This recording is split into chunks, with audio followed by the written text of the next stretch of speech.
लगा के दाग अगिया में जियान का करबा।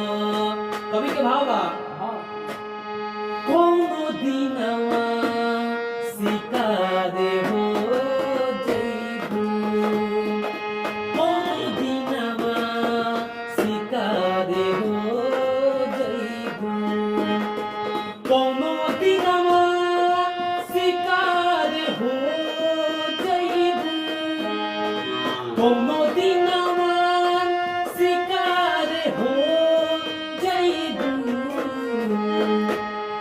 हमसे मिलबू हमारे हो जइबू, हमसे मिलबू हमारे हो जइबू। कवि के भाव बा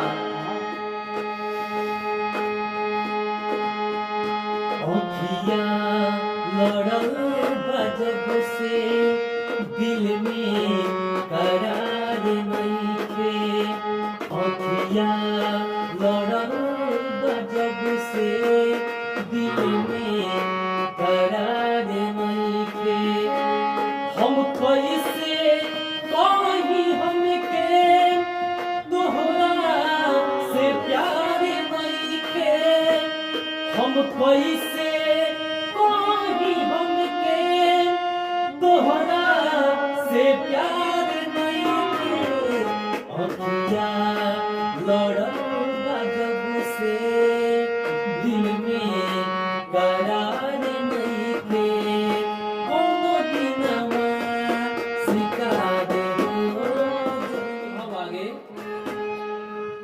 कि मारी ठोकर जब जमाना तोहका,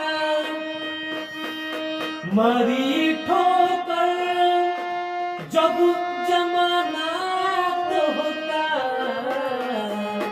ए सुनील भाई कि हमरे गलवा के हार हो जइबू।